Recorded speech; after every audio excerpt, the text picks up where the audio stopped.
We're going to tell you nothing but the truth about Trevor Lawrence and why he hasn't lived up to some people's expectations here today on Locked On Jaguars.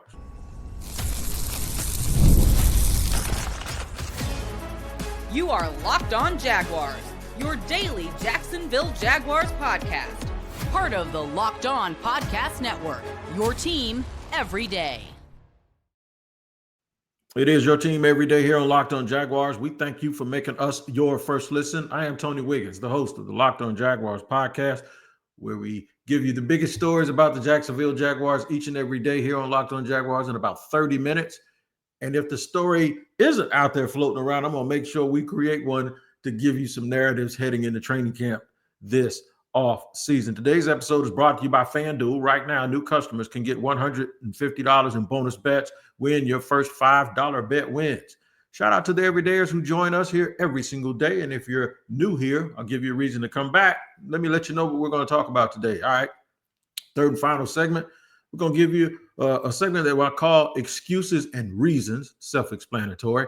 Right smack in the middle, I'm going to give you some comparisons, not only comparisons to other players, but comparisons to what other members of the media of those players in those respective markets from our Locked On shows, what they're saying about their quarterbacks.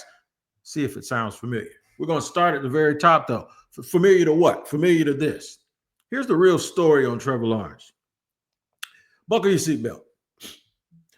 All right, so I know that there's a way to tell whether or not a player is good, even when his team and his organization and his structure is bad. One of those examples is Michael Jordan. And this goes back, and this predates a lot of y'all, and I'm dating myself. But when I was in high school, I was a sophomore in high school, Michael Jordan was a rookie in the NBA. And Michael Jordan went to the Chicago Bulls at that time, who were the worst team in the league. And I know for a lot of you younger people, y'all don't really remember the New England Patriots used to actually be awful. I'm not talking about the last 2 years. Most people grew up watching the Patriots win 6 Super Bowls in 20 years, but they don't remember the little man on the helmet hiking the ball. And the only thing that they were known for were some tragedies involving players getting hurt on the field or a dude with a snowplow. I remember those days. And then I remember what it was like when I saw those players in those bad situations. And I'm like, this looks a little bit different, right? So I know there's a way for you to look at a bad organization, and I'm going to let you know right now, the bad organization that I'm speaking of right now is the Jacksonville Jaguars. In the past, and when Trevor Lawrence came into the organization, poorly run for whatever reason or another, and we won't get into that. We've been all through that, and we've even given Shad Khan his credit for turning that around, at least subcutaneously, before you can see it. That means below the surface, right? So we are at that stage where that kind of clouds everyone's opinions a little bit on how you feel about Trevor. I have seen enough of Trevor Lawrence to know this. He is better than a lot of people are giving him credit for.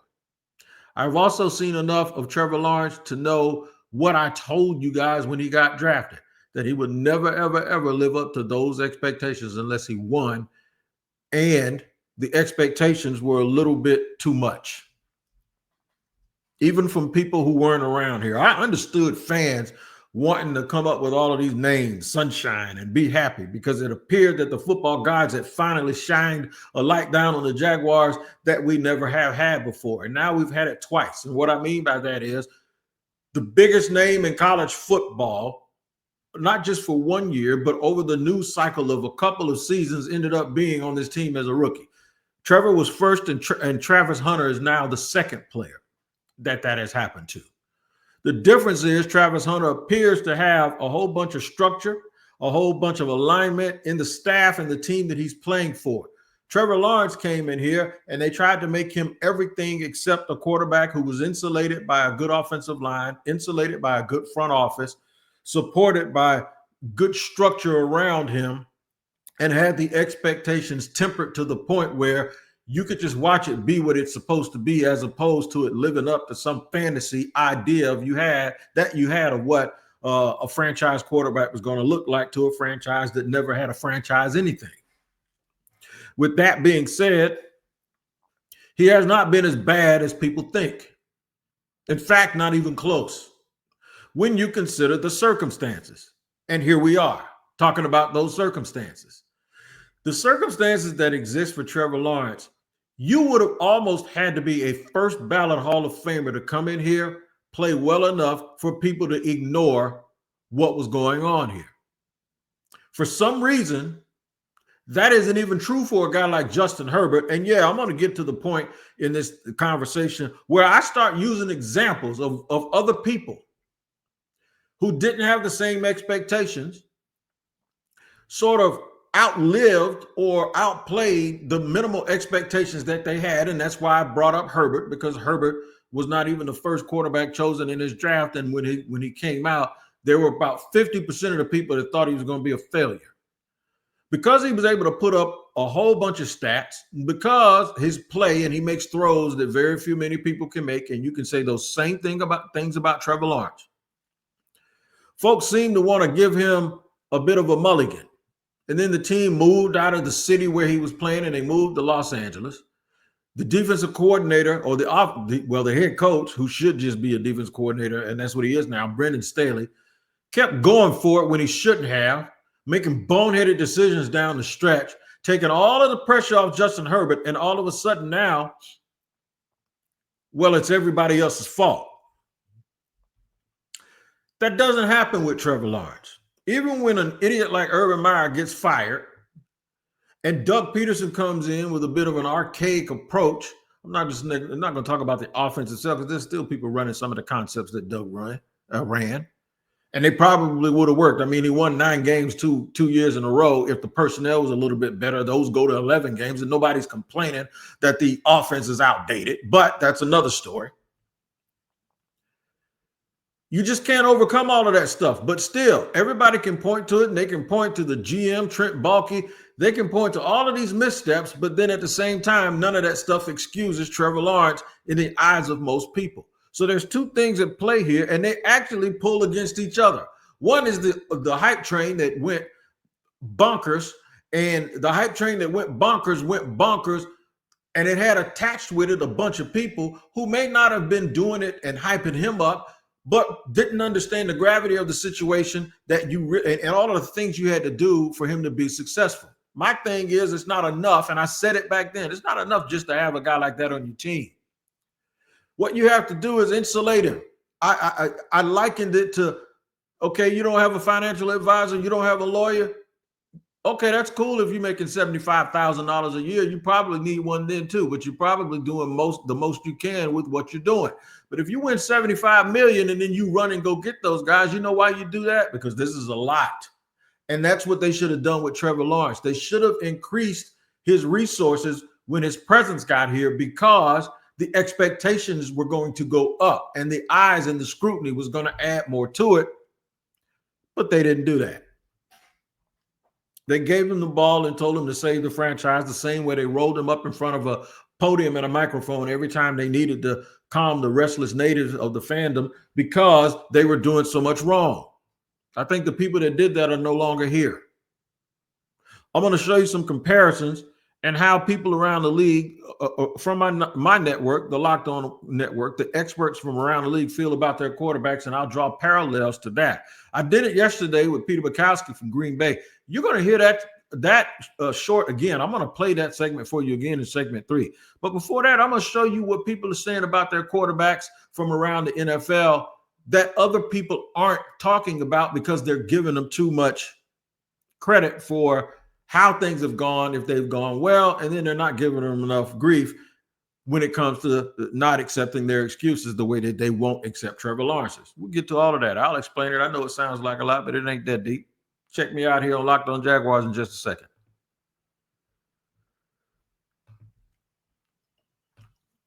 All right, today's show is brought to you by FanDuel. That is right. FanDuel is the absolute truth, man. And summer sports are in full swing. And whether you're all about baseball under the lights, golf on the green, or high-stakes soccer action, FanDuel is the best way to make every game more exciting. You're already following the action. Why not make it a little more thrilling with FanDuel? You can get in on the game while your friends are getting sunburned on the beach. You can get sunburned too with them if you do it early enough. All right, look, whether I'm placing a same-game parlay or watching a bet ride until the ninth inning, FanDuel makes it easy and makes it feel like I'm part of the action. If you're new to FanDuel, new customers can bet just $5 and get $150 in bonus bets if your first $5 bet wins. Open the FanDuel app today and visit FanDuel.com to get started.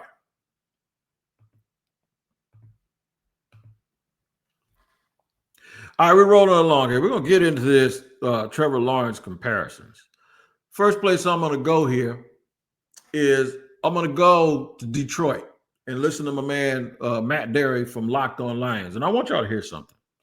I want you to listen to what he's saying. He's being very congratulatory, sort of, and very appreciative of his quarterback, Jared Goff. But there's something in this little 38-second clip I want you to check out. But we are so lucky to have Jared Goff as our quarterback here in Detroit. And the reason is not only is he a winning player, not only has he led the Lions the last 3 years to winning records, playoff wins, he's made the Pro Bowl, he's been effective, great rapport with his receivers and running backs and tight ends, and signed long-term. And there are plenty of other teams that would take Jared Goff in a second. And I get it. There are people that don't think he can win the big, but we're lucky to have Jared Goff because he is a top 10 quarterback in this league. All right, whether you agree with Jared Goff being a top 10 quarterback, that's my man Matt Derry of Locked On Lions. He talks about his quarterback in very, very glowing ways, and that's fine. I have no problem with that. Here's the thing. This is about if you put me in your situation and I put you in mine.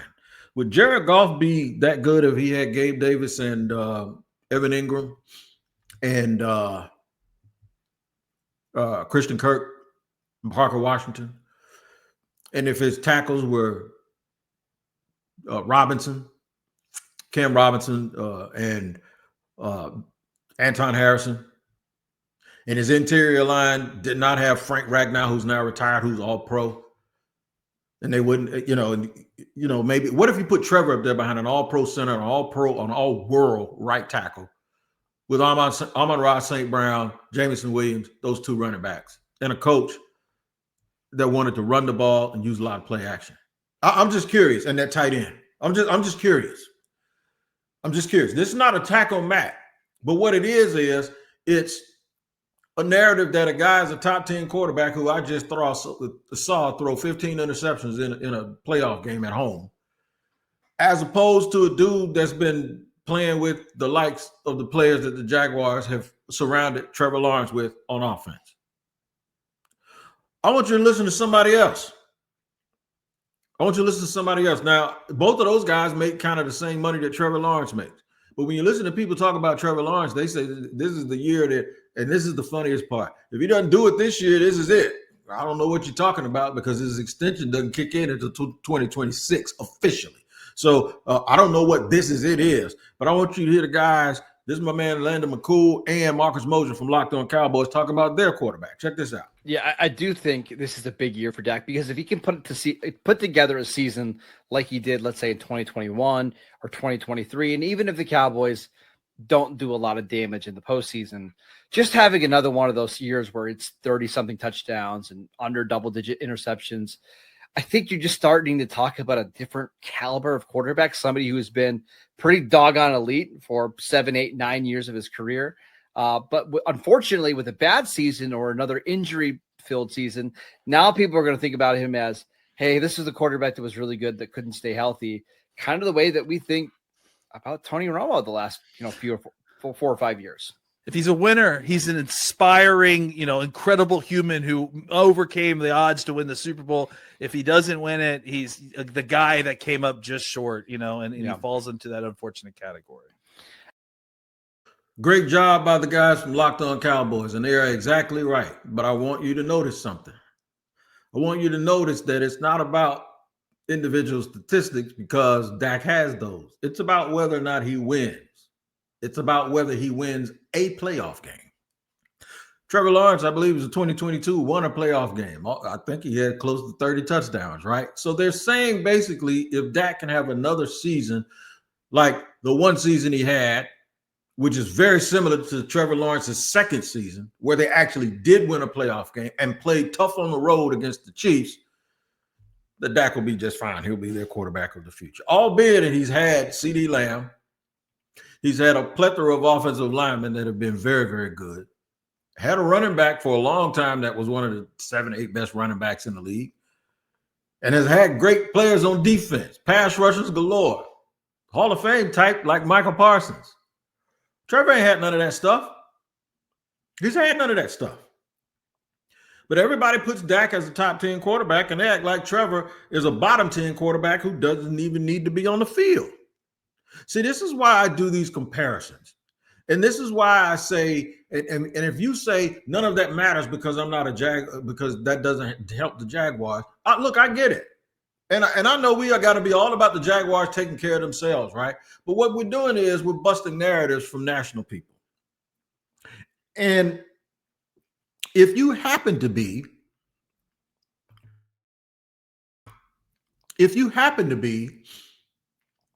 a skeptical Jaguar fan, and your eyeballs just flat out tell you, well, look, man,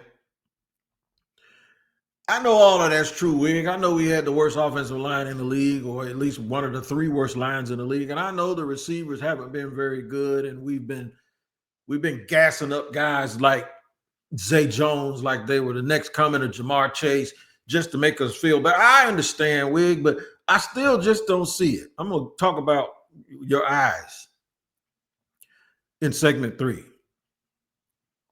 Your eyes don't lie to you. I just don't think they tell you the whole story because, unfortunately, this is a competitive business. It's usually the Jaguars versus somebody else.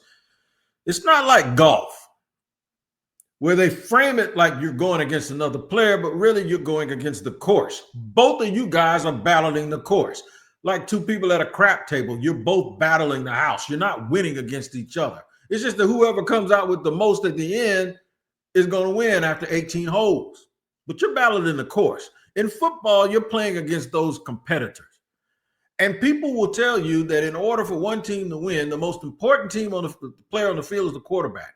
You have to outplay the other guy, even though y'all ain't really on the field with each other at the same time. So what determines who's better? Usually it's his teammates and whatever the result is.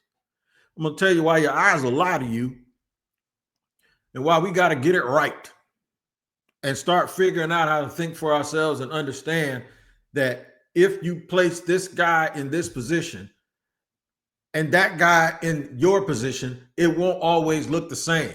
And there's a discerning eye that can tell you that. I'll tell you why most people are blind to it, and I don't even believe people know what they're watching. I'll do that in just a second here on Locked On Jaguars.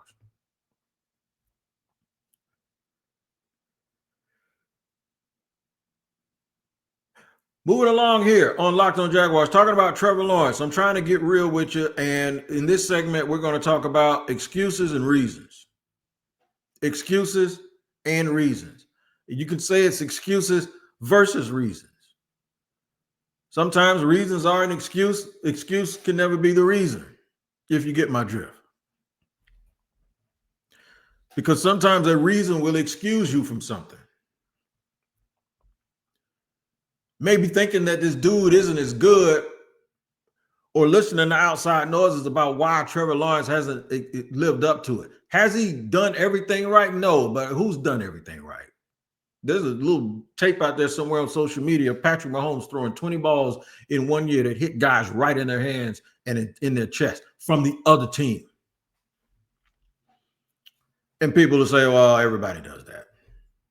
There's also a stat that'll tell you since Trevor Lawrence has been in the NFL, he's had more drops than any quarterback in the NFL. That's the one people want to say doesn't matter, but then they want to point out that since he's been in the league, he has more turnovers than every quarterback. But they'll take that one and put that one on the front of the trophy case. But the other one, they'll take and hide it without thinking about the teammates at all. I want to play the clip for Peter Bukowski of Locked On Packers if you didn't hear it yesterday. He's exactly right about Jordan Love. But I really want you to understand that nobody gives Trevor Lawrence this type of grace. Listen. Are the Green Bay Packers and Jordan Love being disrespected coming into 2025? I have said, and I told Matt Derry this, going into the year, I would project Jordan Love to have the best year of any of the 4 quarterbacks in the NFC North. But if you wanted to make the case, especially based on the last 2 or 3 seasons with Jared Goff, that Jared Goff deserves to be ahead of Jordan Love in the quarterback rankings, it's hard for me to argue with that because if you look at the last few years, he's one of the most efficient quarterbacks in the league. Okay, he's got Amon-Ra St. Brown, Jameson Williams, Jahmyr Gibbs, all those guys, and Ben Johnson. I get it, but like everyone needs help. Look at Patrick Mahomes. His numbers, like Lamar Jackson and Josh Allen, have vastly outstripped the production with Patrick Mahomes. And you can make the case that over the last 2 or 3 years, they've been the better quarterbacks. But look at the circumstances, the offensive line, the pass catchers, all those things. Every quarterback, even one of the greatest ever, arguably the greatest ever, needs that help. And so I think that for the Packers, they're banking on Jordan Love taking another step here, being healthy. And if you look at his stuff, Brian, the efficiency metrics, the advanced metrics over the last 2 seasons, he has been a top 10 quarterback in the NFL by production, by the numbers. That's what he's been. You see what it is these guys have different expectations. Jordan Love was drafted and he sat there waiting for Aaron Rodgers to leave or retire or whatever. Right? You see, do you get it now? Do you understand? And you notice how when he pointed out Jared Goff, and this is the Green Bay Packers, this is Peter Bukowski who works for Locked On Packers. You know, when he pointed it out, he mentioned how many weapons the other guy had. You notice, and he statistically showed that both Josh Allen and Lamar Jackson have been better than Patrick Mahomes statistically, but by and large, Patrick Mahomes is still considered the best quarterback in the NFL and one of the greatest of all time. Rightfully so. But you notice how he pointed out the fact that the offensive line and the receivers were subpar last year for Patrick Mahomes, the last couple of years, and that may be why those other guys have played better statistically. And he said even the best need help. I'm wondering if y'all getting it now. If you're getting it that maybe the problem with Trevor Lawrence is his expectations were sky high compared to other people, even higher than other first-round picks, and I'll show you another one in just a second. The fact that he hasn't been perfect is now being used as a reason to say he isn't good, which is a joke to me anyway. I mean, you put him in a different situation. You swim in water, I swim in mud. Who's going to come first? And just imagine you doing it and you getting to the end and then the person that swam in water telling you, ooh, you dirty and you stink. Yeah, you would too if you were swimming over here in this swamp that I'm swimming in North Florida for the last 3 or 4 years.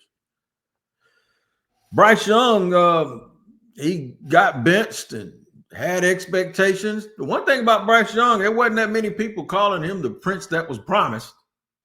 He had a few good games at the end of last year. Listen to my man Julian Council talk about his year coming up in 2025. Can Bryce Young carry over the momentum from the second half of the season? When you look at last season for Bryce, it was rough at the beginning, and I was really concerned, and a lot of you were, of whether he was going to make it. And I thought after the first 2 weeks, he was done. But we did see eventually he got back in there and looked awesome in the second half of the season. So from weeks 8 to 18, Bryce had the 6th best passing grade, according to PFF, and the 12th best overall quarterback grade. Can he carry over that momentum? Because if he can, there's a lot of money waiting for him at the end of the rainbow. Listen, I think Julian's 100% correct. Thanks to Julian Council, Locked On Panthers. I think he's 100% correct. So when I say the same things about Trevor Lawrence, folks sit here and look at me like I'm crazy, and that's because of those expectations I told you about. Trevor Lawrence was talked about in the same breath as John Elway and Andrew Luck, and I done told you all the Andrew Luck stuff is way overrated to me. But anyway, it is what it is. Stop listening to all of these people put these monikers on folks before they get the chance to actually come out here and do anything. The reason why I don't trust them and I know some of y'all, listen to me with my opinions, but I tell you to form your own. The reason why I don't trust a whole bunch of those is because it's very hard for you guys to understand what I'm trying to say sometimes when I say it's the situation. You have to put them in another situation. I know you have a discerning eye sometimes. I know I miss just like anybody else. I tell you what I don't miss, though. I don't miss on boxing a lot. It's real hard for people to tell if this guy fights this guy and another guy fights another guy, and one guy looks more impressive. The dude that was the least impressive just might be a matchup nightmare for the other dude, and he'll beat him. That happened to Roy Jones twice at the end of his career with Antonio Tarver. It's hard to tell who can beat who if you switch positions or if they fought another guy. It's just like people that wanted to argue about Tim Tebow and him being a quarterback. Well, he won a playoff game. Trevor won a playoff game, but nobody is defending him the way that they defended Tim and still defend Tim. So I got people that still tell me, if they'd have let him play quarterback, he could have been good. For me, I don't trust that any more than I trust somebody telling me that a dude in college, because he was good in college, he's going to be good in the NBA. It doesn't work like that. It also doesn't work that when you got a guy on a really, really good team and he has to go to a team that's not so good, it don't always work that he's going to continue to do what he's doing over there. And it also doesn't mean that just because a guy has been bad in a certain situation, that if you switch those situations, he can't be good somewhere else. Baker Mayfield, as much credit as we are giving Dave Canales for Baker Mayfield's success, yeah, Baker screwed up when he went to Cleveland, but it's Cleveland, y'all. Everybody screws up when they go to Cleveland. And then he went to Carolina when they were a hot mess. He was a backup with the Rams and showed something. Then he went to Tampa and got with some real good coaches, and he ended up looking like the dude that was the first-round pick. Sam Darnold, for all it's worth, was with the Jets, who was a terrible organization. They're the big green fungus in New York. He goes somewhere else, doesn't look good, ends up with Kevin O'Connell, and got paid last year because they won 14 games. Don't tell me that a team can't affect things. Don't tell me that a good organization doesn't make a difference. Don't tell me that organizations that have a good alignment and they insulate their quarterback with not just star players, but good players, good structure, a good sound system, and really good coaching. Don't tell me that it doesn't matter. And Trevor Lawrence has not had any of that stuff until now. Mark my word, Trevor Lawrence is going to have a big year. And a lot of people are going to have to eat a lot of crow for sitting there and saying that dude didn't deserve a contract extension. Make sure you check out Locked On NFL Scouting, because Kyle Krabs and Joe Marino will make you a smarter fan as you head into training camp. Your team and the ops, everybody, they know all the rosters. So get smart and start checking out Locked On NFL Scouting here on the Locked On Podcast Network, wherever you get your podcasts. It's Tony Wiggins. Tune in tomorrow. That's my birthday, and I'm gonna go off, man. I'm just all fired up. I'm gonna point out maybe the 10 best players the Jaguars face this season. We're gonna see if we can make a difference and start getting these people to believe. Until then, you guys take care. We'll see you later.